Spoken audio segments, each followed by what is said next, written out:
driving on a car that had the rail, right? Yeah. That was the right thing. This is the equivalent of Formula One, right? Yeah. These horses are professional athletes. There's no other way to put it. We have a new sergeant training back here in the mountain. She's working. She's never ridden a horse before. We will make an expert equestrian out of her by the time we're done. That's awesome. The training staff that we have here is unparalleled. I mean, these guys, they love me. We've been focused about horses. They have horses themselves. Yeah. And at the end of the day, they're looking for horses that are more well than known. Yeah. That's why we're here all over. Wendy, you want the mounting block? The other problem is we buy horses bigger than average out in the community. So that's great, except for when you got to get up on it. Yeah. Except for when you're... Oh yeah, and it makes it worse when you're short like me. You got to raise the stirrups even higher, so it makes the stirrups even higher off the ground. You can't Put your leg all the way up. Yeah.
That's your personality, huh?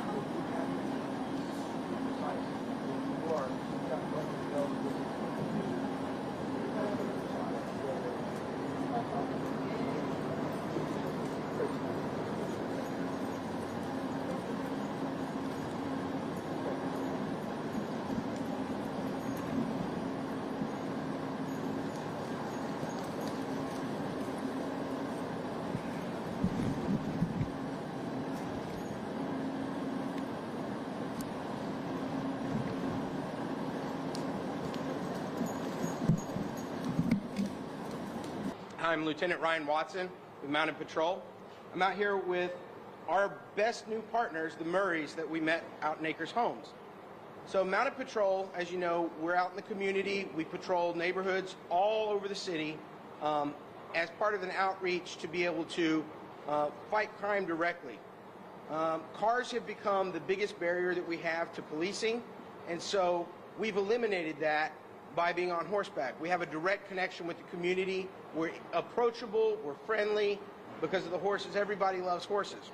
And so a lot of people across the nation talked about how important it is for police officers to walk a beat.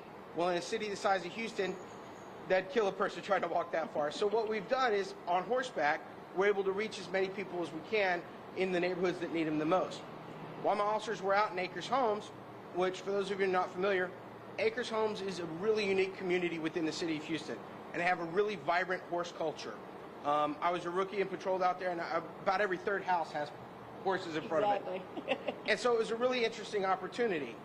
And while my officers were out patrolling, They met the Murrays, they started talking about horses and realized they had a lot in common. And my officer said, well, we're looking for horses because we need to keep our herd replenished. And they said, well, it just so happens we have a horse that we might be willing to sell you. And so we said, sure, we'll take a look at the horse. And little did we know we were going to get probably what is the best trained horse in our barn from the Murrays. Excellent trained horse. Comes from a fabulous bloodline with a really long history of producing amazing horses. And when y'all see Matilda and y'all see Officer Kamer ride her, you'll see it. She's smiling for y'all.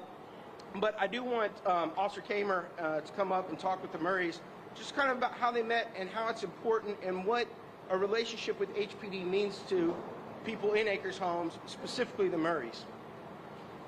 Just real quick, talk about that.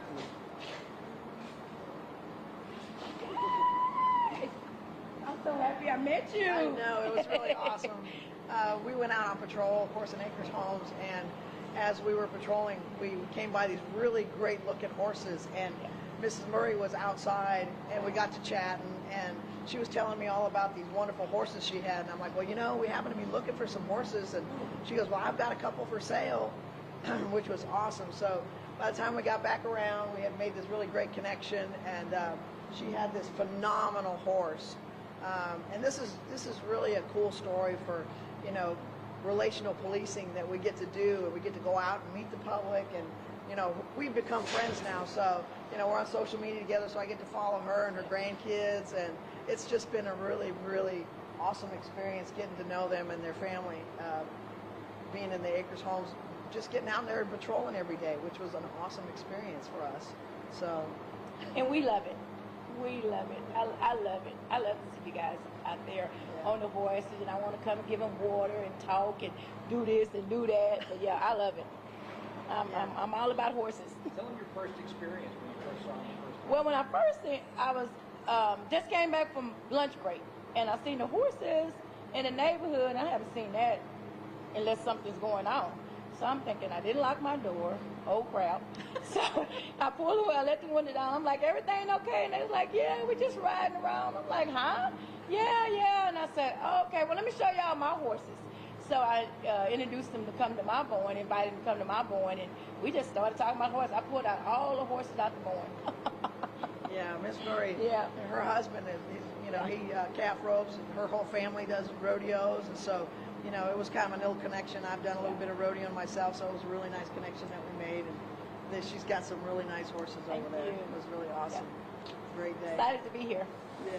And I'm glad she works out for y'all too. Yeah. She's a phenomenal horse.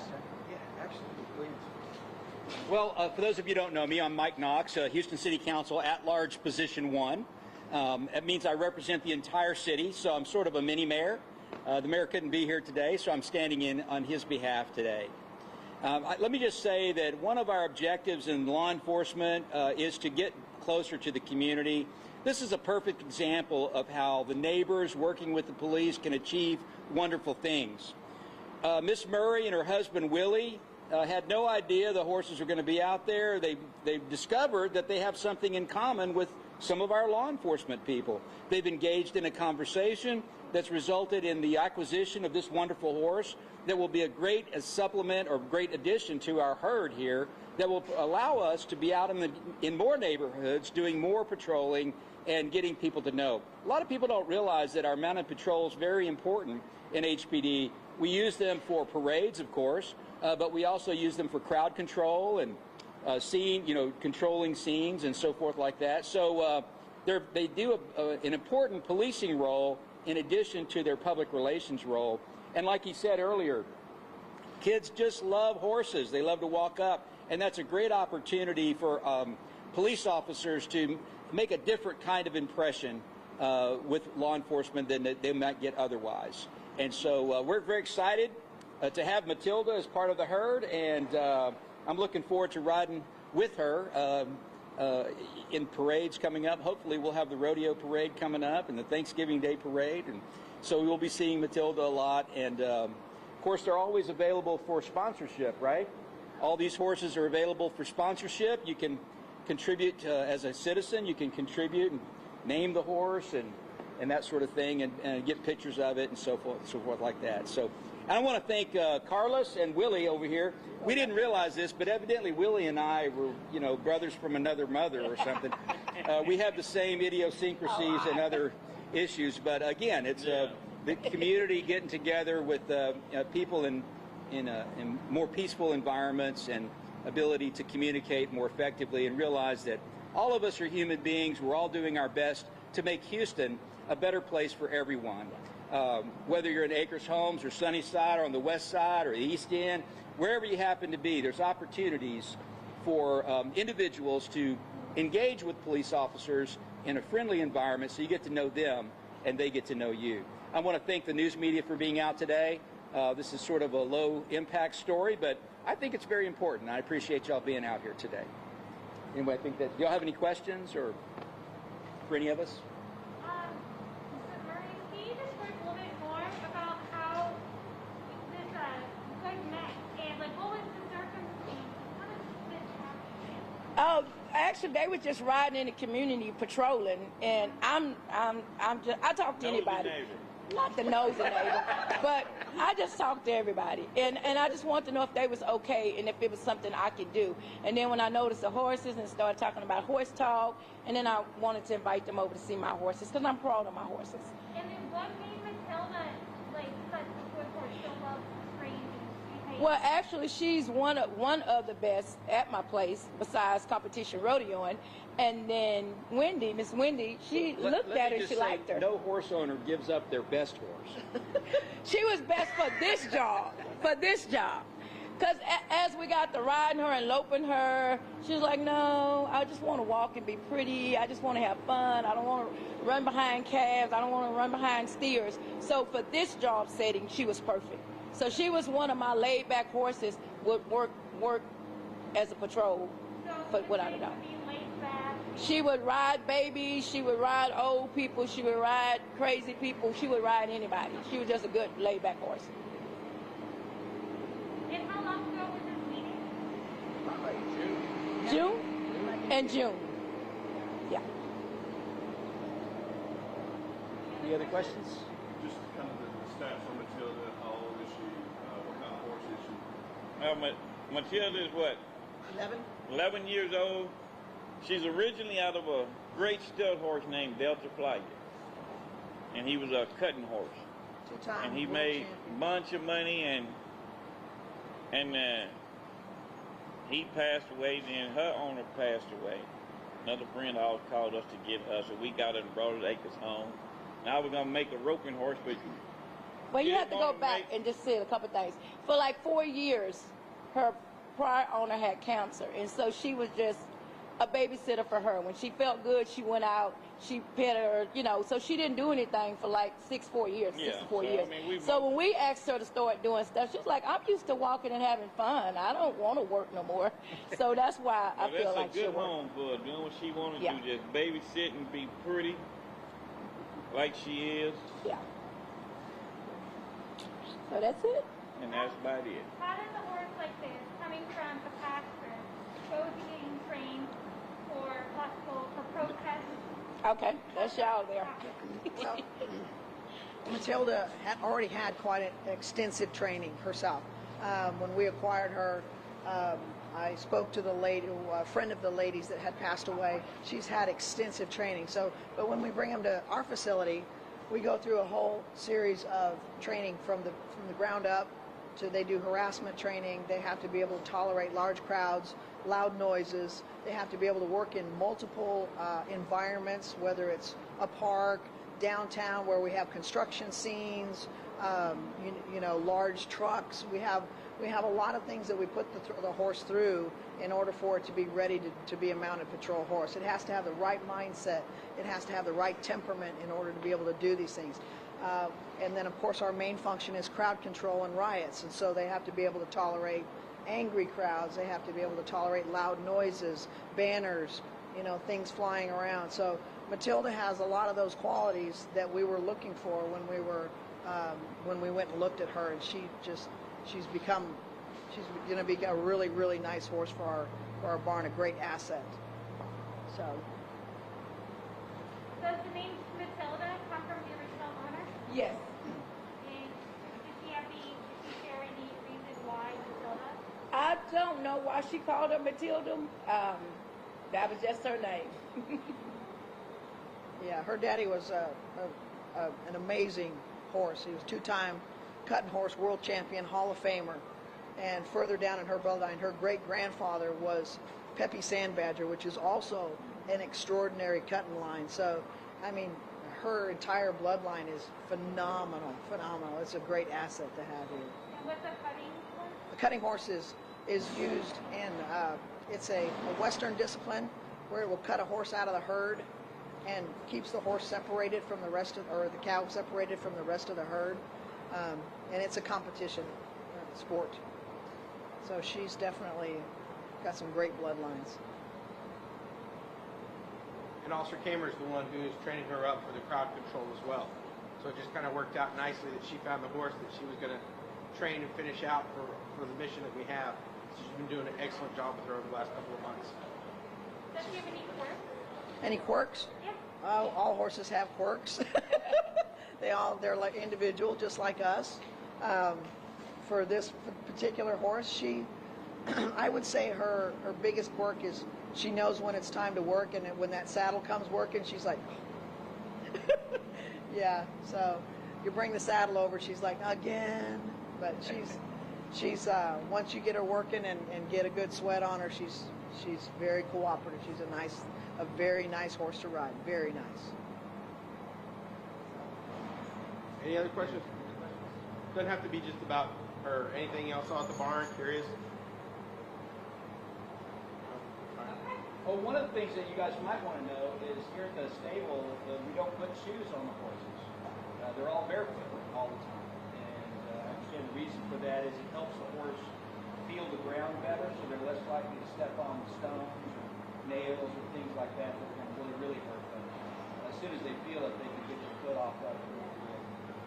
A lot of horses you see wearing metal shoes, and these horses don't. There's a specific reason for that. It's definitely healthier for the horse's hoof.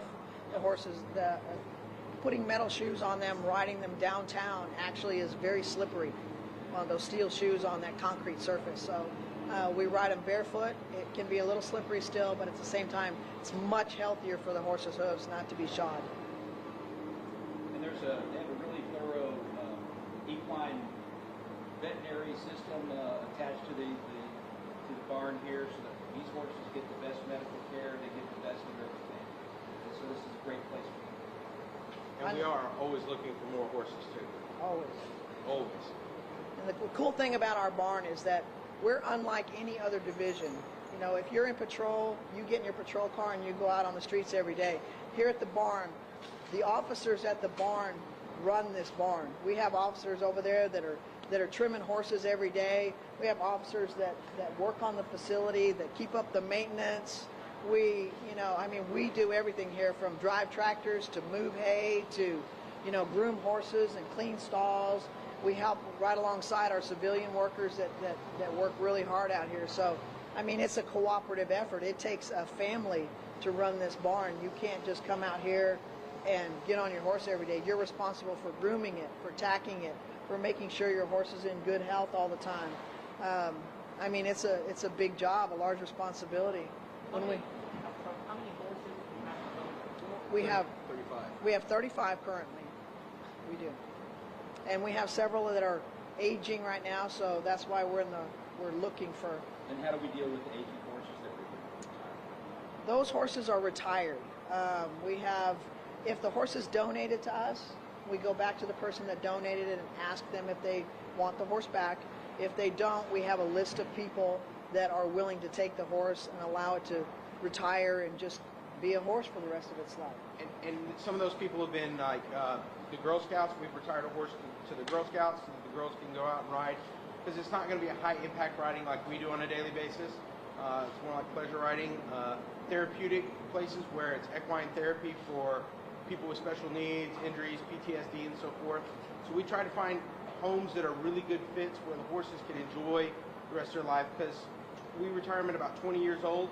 Horses live to be about 30 sometimes, and so we want them to finish out the rest of their life just enjoying life and being a good horse. And hanging out in the pasture and low impact stuff. So we've been able to partner them up with some really great places. And are there volunteer opportunities for the common person who may want to help out? So that's handled through public affairs. There is a volunteer program for the Houston Police Department, and Community Affairs. I just changed the name. Community Affairs is overseeing the volunteer program. So there are some background checks and things that you have to go through because you'll be in a police facility, and then there's some extra training that you would have to go